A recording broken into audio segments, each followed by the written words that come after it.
Our journey across Australia has been one of the wildest rides a family could ask for. We've carved a story across one of the most beautiful and rugged countries our planet has. Our children have witnessed true struggle, true joy, and true love.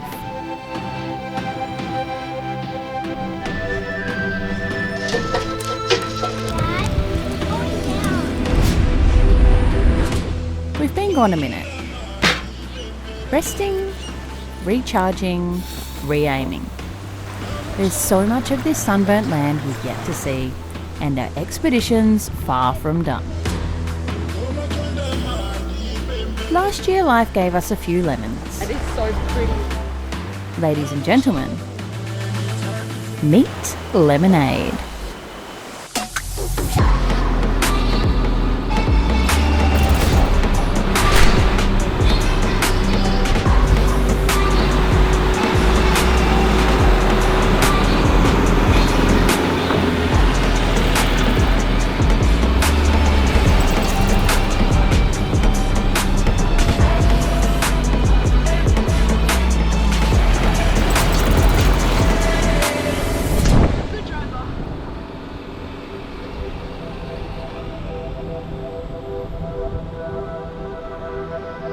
I guess we'll see you out there, and please try to keep up.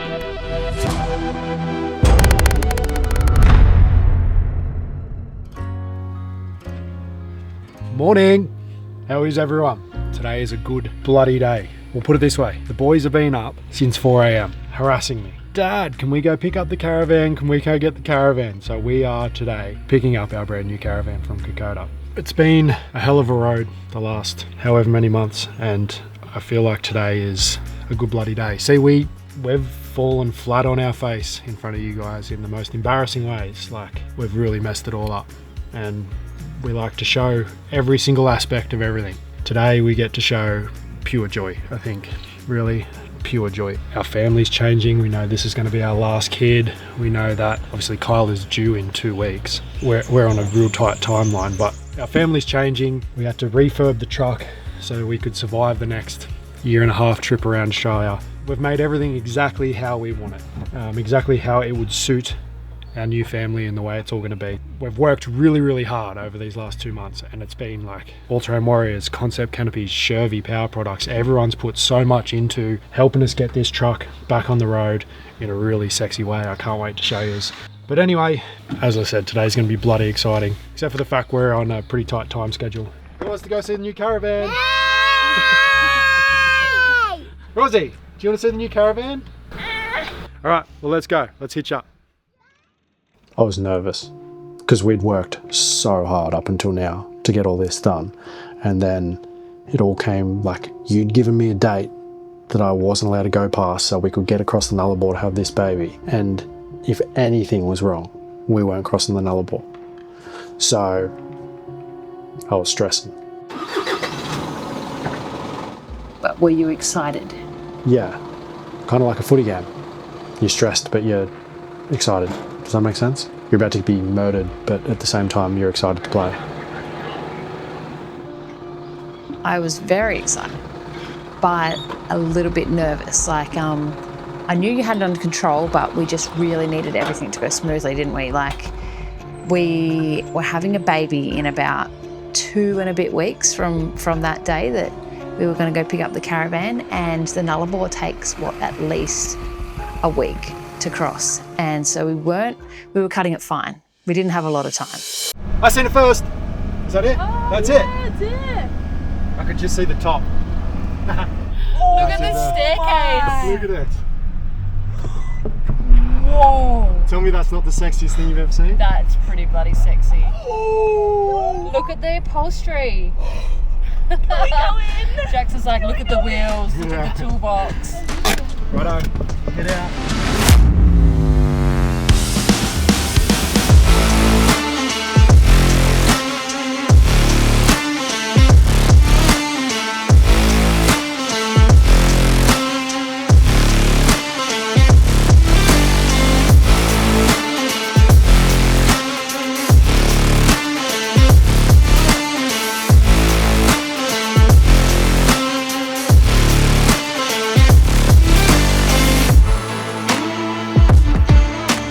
So the situation was, we're getting this caravan built, this one, and that was in Victoria. We had to get a few things done to the truck that have been organised for like a year. The timelines of everything, going up the coast, down the coast, getting in a bit of trouble towards the Cape, the way it all worked, we probably should have had the baby over in Queensland, but we had our previous baby, Aurora, in WA here with the best midwife ever, Laura Lee, and there was no way that I was going to try and find a brand new midwife somewhere over in Queensland. So I said to Jackson, please, can we figure out a way to get the whole family across the Nullarbor and to WA by the time we have this baby? And this was the only way it would work.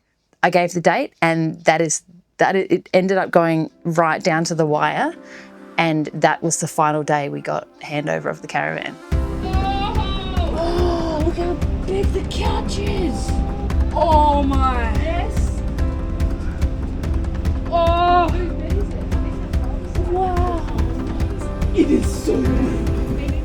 Look at our sink. Oh, I haven't even seen the sink. Go in your hiding spot, Ellis, quick. He's whinging because he wants that bed and Wilder wants that bed too.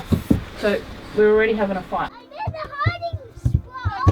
Oh, you can visit each other in the middle of the night. Until I put all my storage in there. You like it? It's so pretty. High five. Yes. I can't. They're still fighting about whose bed's whose. Wait. Dad, is this my bed? So No, that's in the Ellis's last- bed, isn't it? No, in the last caravan, that was always Wilder's bed, and Ellis's was on that side. Yeah, Ellis, you're always on the other side, bro. Yes, you are. That's where you were just in our caravan just now as well. Go, Rosie. Go, Bubba. That's your bed down there, by the way, not up here. Hello. Hello. Keep going. No. Put your hand here. Good job, baby. What are you doing up there? That's not your bed, Buffett. What is that Can I get face? down? What is the face that she's pulling? Can I get down? I want to sit on the couch. Alright, go, calm Thank down. you. You want to get down? Want Daddy to help? Please. Wee. No. Go, go, No. Look how big our couch is. Look how big our table is. No. Rosie, she's got a cute little smile on her face. Wilder, how big and nice is our couch? We can all fit around it. Go, Rosie. This is the first and last time you'll ever jump on the couch. I don't know. I think we're gonna like let him live a little bit. Yeah, you like it, maybe? You know what? That window opens. You feel better yet, Ellis? Yeah, he's happy. He was a bit confused. I think he woke up confused and didn't realise this is our caravan. Dummy! Well, that's how I get confused when I don't know. Yeah. How bloody big is our kitchen? Yeah, it's sick. Everything's big. No sink interrupting it, no fridge interrupting it. It's a kitchen for a family of 7. You want to have a look inside the fridge? It's the coolest fridge ever. Watch your fingers. That's it, and there's another drawer underneath. Whoa. Wow. Someone give me a boost.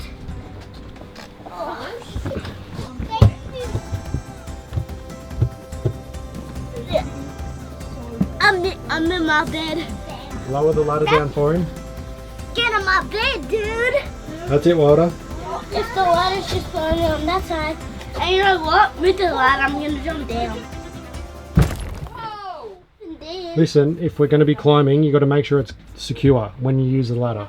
We specifically asked for no built-in ladders, so. that's good. And then back up. Back there.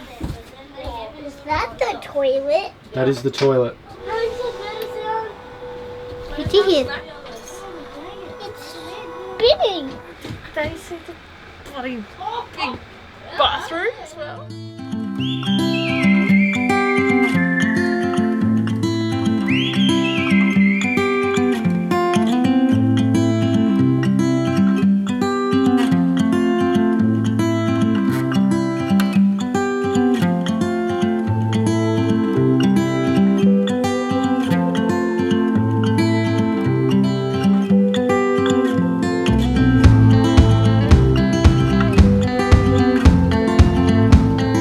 Are you tall enough to open it, Evie? Can you reach it? Oh my. Can you smell it? Does it smell new? It smells amazing. Oh my! What? How are you meant to make coffee? Only I'm meant to make coffee. Unfortunately, I'm not tall enough to cook at that kitchen. You might have to do it. It's all right, we'll lower it down. It just keeps coming. It just keeps coming. Just keep hearing like the thud banging noise. Ellis is climbing up in Wilder's side of the bunk because you can climb up in there because of Aurora's bunk at the bottom. Climbing in and then climbing through the nook into his bunk and jumping off of his bunk onto the floor.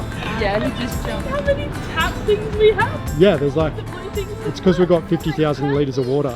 All right, everyone, in the truck. I'm going to hitch her up.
And this is going to sound really bad, but it is what it is. I wasn't expecting much. Like, the caravanning industry is underwhelming sometimes, and they don't deliver. But they made me eat my words. It was the whole thing. From the moment I seen it, was pretty sure my jaw dropped. It was really cool. Okay, so it's safe to say you weren't underwhelmed then. They f***ing nailed it.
there is more than a bit going on. Are you done in there, girls, or what? But yeah, we're all done. See? Couldn't be more done. So a bit of background is, what time were we up to, babe, packing? I actually think it was about 3. And then, well, I stopped packing about 12 and started editing at 12. That's how under the pump we are, huh?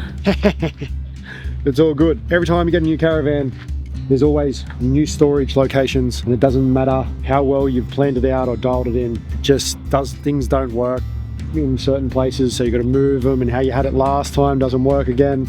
And at the moment, I feel like I don't even know where to start. I'm sort of walking in circles. Go, Evie, go, go, go, go. Hold it, I'll get it. Dad strength, everyone. Watch how strong I am. I actually like brace myself as if it was going to be. It's called what? Little tuna. Sustainably line caught, or tuna, by Australian fishing families of the east coast of Australia. Right, so we get a couple of people every day reach out, and people want to send us stuff for us to advertise on the thing. We never do it, but what we do is we pick 1 or 2 little companies every now and then, and we buy their products and just slip them in. And I've accidentally had this for so long and haven't had the chance to try it yet. It's so spicy. But it's like... Is it spicy? It's chili. But it's in glass, so like I'm not worried that it's sitting in this glass for a long time. It lasts for ages.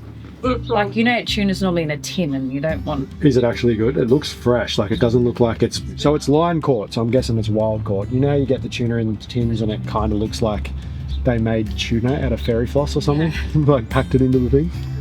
Yeah. 100% Australian owned and made. Yeah, they're a little company. Well done, guys. To Little Tuna. Little tuna. Start buying your stuff from Little Tuna rather than John West. So where we got a storage unit and put everything from our old caravan into this storage unit ready for us to load into this caravan. We tried to itemize it all so it was all going to be quick, but it's not quick. So we're up all night last night. We're going to try and get it all done today. We're going to cross the Nullarbor because old mate in there is getting a little bit pregnant. Maybe her palate is not quite ready for the morning. So we crossed the Nullarbor. We're going to try and cross as quickly as possible.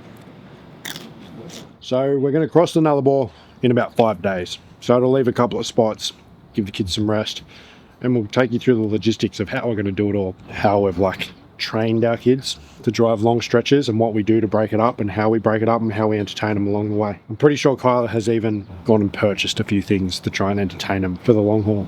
We're so close to being back to feeling whole again, and this thing makes us more than whole. It's a bloody weapon. I've never seen anything like it, truly. It's really cool. So what is the plan?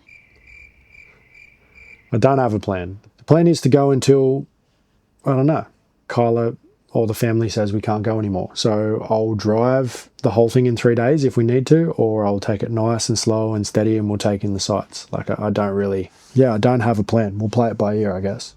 How was it logistically to get back on the road? We picked up the hire van from Kokoda, and basically we wanted to try and get the Cape done, although that was optimistic. I don't think we're ever going to get that far, but we wanted to get North Queensland done before we went back to WA. So pretty much picked up the Kokoda, we went up through central Victoria, up through central New South Wales, stopped at Mungo National Park, stopped in at Charlotte Plains, then we basically pushed back out to the coast, did Fraser, and then went up north. We got all the way up to the Daintree, we looked around the place at Cairns, Elam Beach, Cooktown. We hung around up there just because it was warmer, and then we came back down because what we'd done is we'd planned over a year and a half ago. We had a whole bunch of stuff planned out for the truck. So the truck had been driving around Australia for 3 years and we hadn't driven it softly, so it had had a hard life. So we had it planned and booked back in at a certain point of time with All-Terrain Warriors, and then we had it booked in with Concept Canopies, and then we had it booked in with Solar and Sat. We came down from Cooktown to Yandina, booked it into All-Terrain Warriors, bull bars, scrub bars, super single conversions, ripped off the train canopy, new windscreens, new everything, rooftop tents, the whole lot. We took the truck from All-Terrain Warriors to Concept Canopies. Now we went with Concept Canopies this time. Basically over the 4 years we've been driving around, you learn a bit, and there's a lot that went into that canopy that we learned. And when I originally built that first canopy from GCI Trade Tech, that was the dream canopy. It was slick, it was everything about it. It was white, it was crisp on the inside, texture of black on the outside, everything about it was so nice. But I feel like we nailed it this time. I think it's the perfect canopy for touring. What's different about this rig, the truck and the caravan? What's different this time? Attention to detail. So everything about this rig had to be simple and purposeful, and it had to support two things: not only our family, but the people that are going to be traveling with us, and support us bringing our travels to you guys. So if it didn't tick one of those two boxes, it didn't make it. Basically nothing made it into this caravan that didn't make our life easier, didn't make touring easier, or didn't make bringing people cool videos easier. That's it. Raising a family, making cool videos, didn't come into that space. Gone. You say as you put your hands on your Korean benchtop. This was an internal house argument. I didn't want Korean. It's heavy. Jackson, practical. Kyla, sexy. Yep. Then we took it from Brendale, which was concept canopies, up to Bundaberg, which was solar and sat put brand new electrical system in it and pretty much done a big makeover of everything in the truck electrically, from starter batteries to lights to the canopy battery system, a full overhaul. We worked till 3 o'clock in the morning most mornings at solar and sat. It was hectic. Then from Bundy we drove to Melbourne in 2 days with the kids, picked up the caravan from Campbellfield in Victoria, drove the caravan from Campbellfield in Victoria to Geelong, where our storage unit is, and then we planned to cross the Nullarbor. What was the first night in the van like after we were first back on the road? Well, I just remember taking off from storage and just hightailing it to as far as we could get. And I think we made it to somewhere near Port Augusta, just to a gravel pit, like nothing special whatsoever, but we pulled up really late, kids were asleep in the truck, and I just remember hopping out of the truck and just, obviously I can't smell, we all know I have no sense of smell, but I got out of the truck and you could just feel the clean, fresh air, and looking up at the night sky, I could actually see all the stars and all the galaxies and everything in the sky like you don't get in cities, which we had spent so much time in just recently. So we pull up, maybe it's 10 o'clock at night or something, and I get all the kids out and I get Ellis out last as the oldest. I just leave him in there last. Walked around the truck and he sort of stirs and he looks up. He goes, "Dad, the stars are back." I sort of smirked and said, "Yeah, mate, the stars are back." Me and Mum brought the stars back. And I felt his head rest back on my shoulder, and I had a smile on my face from ear to ear and a tear in my eye at the same time. I walked inside and put him to bed, but yeah, mate, the stars are back.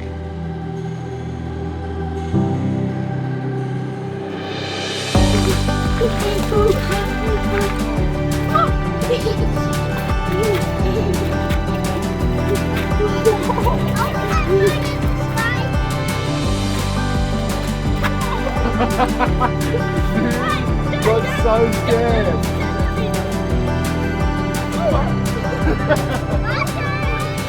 Morning, everyone. Wow. So somehow we've made it, and the flies are so bad this morning, but somehow we've made it from Melbourne to halfway between Port Augusta and Streaky Bay in a day and a half. And last night we pulled up here in a gravel pit on the side of the road. Essentially, if you don't know what a gravel pit is, the Aussie government, when they're doing roadworks and stuff, they clear an area and pour gravel everywhere, and then they keep all their building materials or whatever on the side of the road. So yeah, the kids play on them. So that. No hands. That was good. My name is Yao, King of the Rock. And I am Yao, King of the Rock. Have you ever seen Mulan? No, I don't think you have. I'll show you next time. Yeah, so the government leaves all their stuff here, flattens out a bed, and that way if they ever need to do roadworks, they reuse it. And us travellers use them as like roadside stops. Believe it or not, a gravel pit is actually home most nights for us when we're travelling.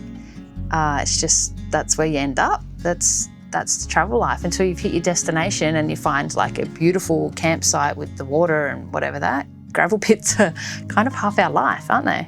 I think this is it. I think we have finally made it through all of the crap and we've done it. And we've got ourselves back out here and back into this life that we fought so hard to get our family into in the first place. And here we are living again. And that was that first night in the van was the first night that I realised we freaking did it. We got ourselves back into a van and back doing the things that we love doing.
Oh.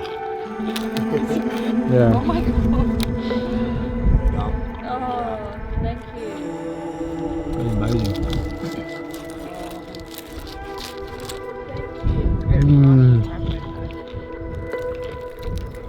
Oh, I'll have this bit, don't worry about it. No, you have it. No, honestly.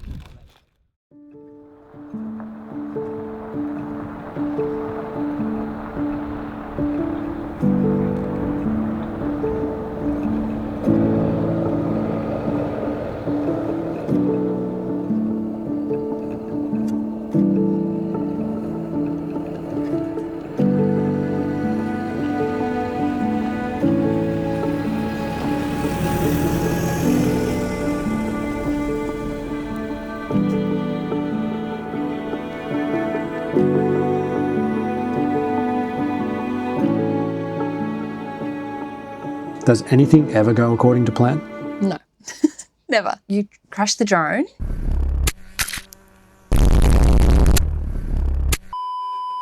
It rained. It was windy. Remember how much wind resistance we had on the truck, and the truck was going like 70 kilometres. Nothing goes to plan. But the kids are always really good with travel. We got punched out about 10 hours of travel that day. We just make the most of it. Like, we have to now send that drone away. 10 hours. Do we ever stop?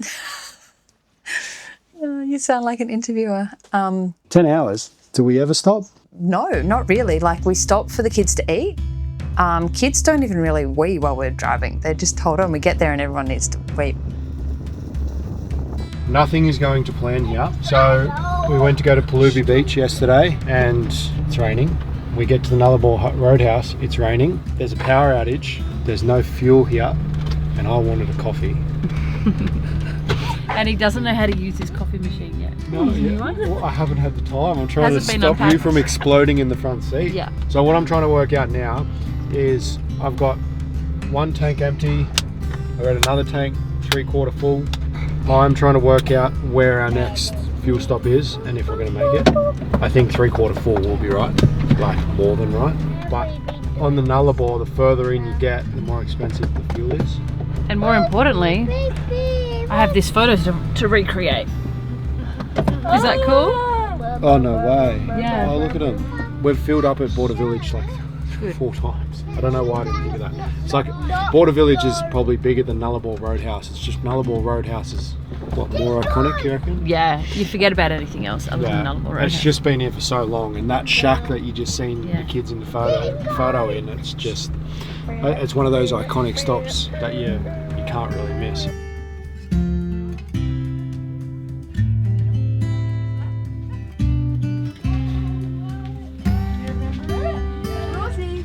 Every time we do the Nullarbor and we see that roadhouse, it signifies a new baby. Don't you reckon? Like, so the first time we did it, we had Aurora, but she was just born. But this time we're doing the roadhouse and the new baby's about to be born.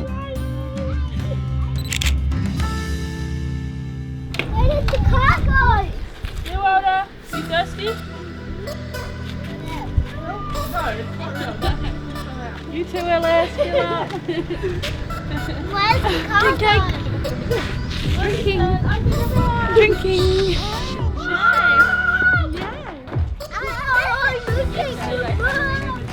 Load them up. I need a coffee. Can't believe it. Been driving. So we're basically halfway. We looked up this morning halfway, and we've done it in a day and a half, 2 days. Can I make you an instant coffee? I can do that. Have we got instant coffee? I can make it instantly. Alternatively, do you have like any mat?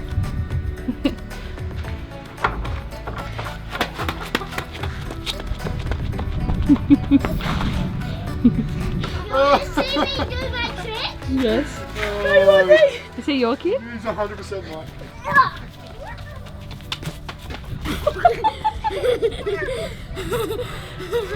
Go, Rosie. Thank you. All right, guys. Unfortunately, it's time to get back in the truck. Let's go. No, I don't want to leave. I know you don't want to leave, They but love we're the going to make Nullarbor truck. Roadhouse though, Dad. Hello, everyone. Let's go.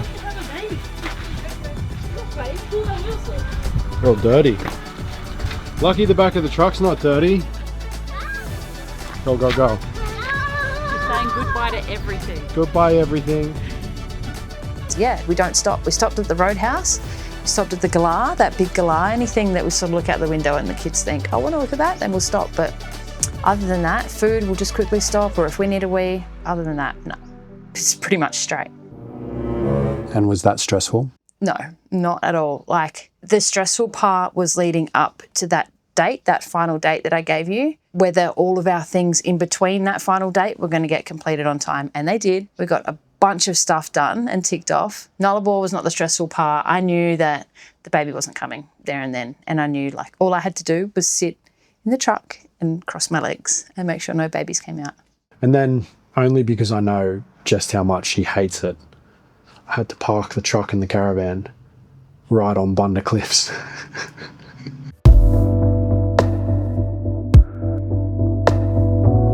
I think I found Bunda Cliffs. That's it right there. You couldn't see it coming over the hill. And it's right there. I've never been to this part of Bunda Cliffs before, but I need to get back and around into a better spot because this one's a bit sketchy. That's it.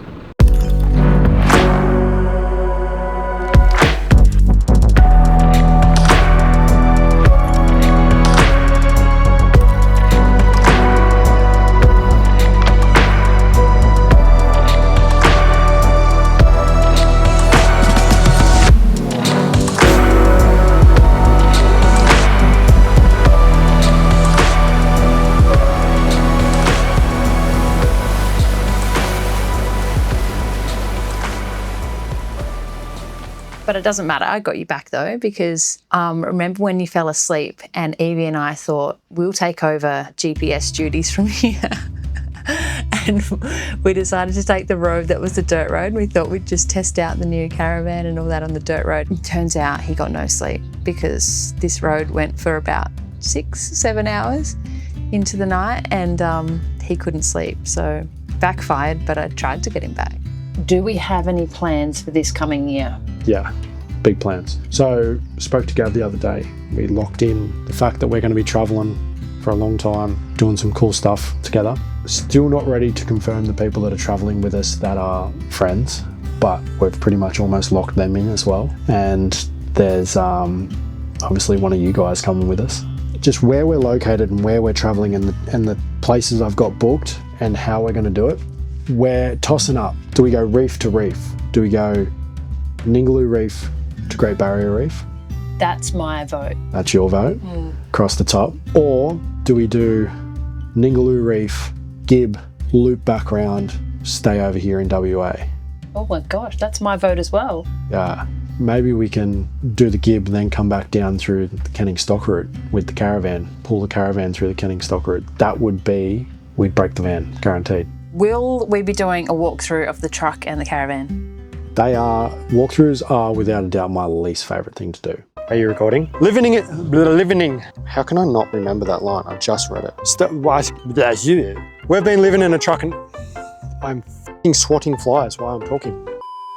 Well, last van we didn't do it because we couldn't get the lights to turn on. But like, if we're going to do it, babe, let's have some fun with it. There's been a lot of comments and support online of people thanking Kokoda and saying that our family really deserves this caravan and it's a fresh start.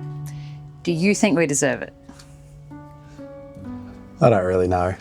I don't think it's a matter of deserving it. I think we represent a portion of the Australian population, babe, that just wants to get out there and give their kids and their family a life that I think should be in every primary school curriculum.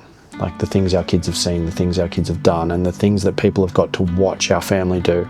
I just think that idea probably deserves it, but I don't really think that anyone really deserves the love and support that we've had off people, nor do I think it really matters. It's just happened. There was good people ready to stand up for us because maybe, or maybe not, we deserved it. We definitely don't take our position for granted. We're very, very lucky. So how did this all start and why the hell do we live this way? It was another one of the COVID stories, I guess. We were renovating our dream home, which we were supposed to move into as going to be our dream home in suburbia in Sydney until it hit COVID. And then the end of the renovation happened and we looked at each other and Jackson was burnt out. I was burnt out because I was pregnant the whole time with Wilder. We had Ellis, and I was pregnant with Because Wilder. we bathed Ellis in that bathtub with the flexi hose that I put on it. I can't even remember what hose it was. And as soon as we finished the build, Wilder was born, and then Christmas.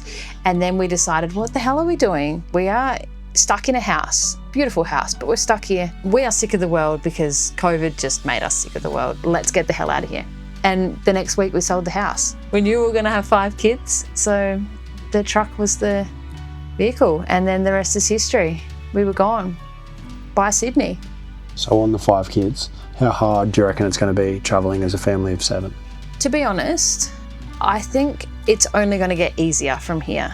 I think all of our hard work has been done. Like, if we can raise those little young kids and be pregnant and have everything that's gone on in our life so far, I think it's only going to be easier. If we don't have any outside noise, drama, I think it's going to be fine. Like, I think raising kids on the road is easier than in a house because they're out every day, they're making friends, new friends out with other kids every day.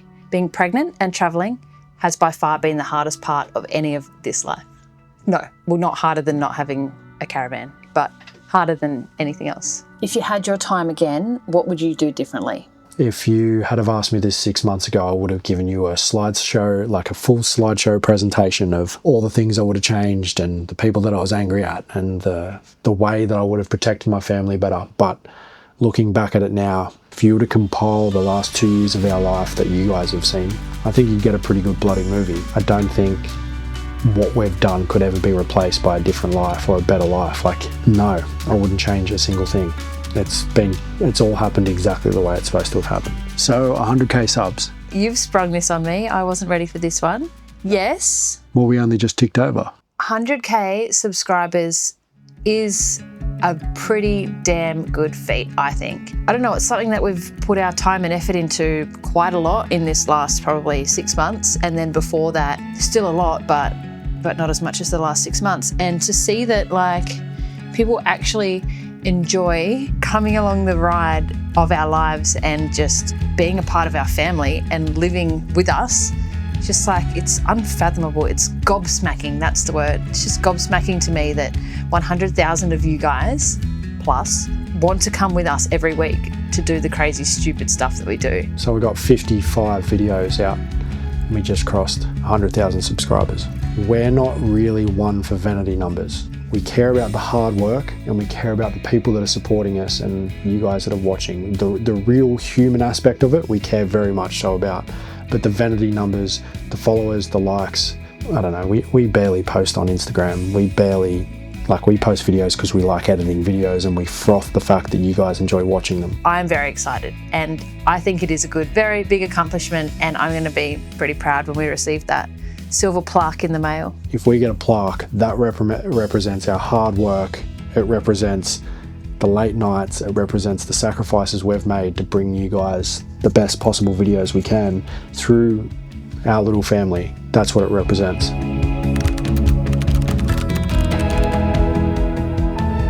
Where are we for the next couple of months? We're in Busso. We'll be here for the next couple of weeks. Kyla will be having the baby. We'll be cruising, having some time to just relax for the next little bit. And then we start our adventure north, which will be fun.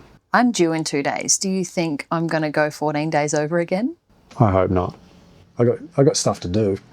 Anyways, you ready to do this? Yep.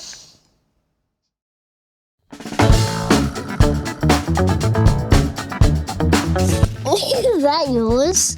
Interviewing sessions with Wilder Ray Cartwright. Wilder, do you love your new caravan? Do you like your new bed? What do you love about your new bed? Don't be silly, answer The properly. hiding spot. Yeah, that was always going to be a big one in this new caravan. What do you mean your hidey spot? What is your hidey spot? In my bed. Yeah, but where? Is it at the top where your head sleeps? Yeah, and what is it? What, can you crawl through from one side of the hidey spot into Alice's bed if you want to? Yeah.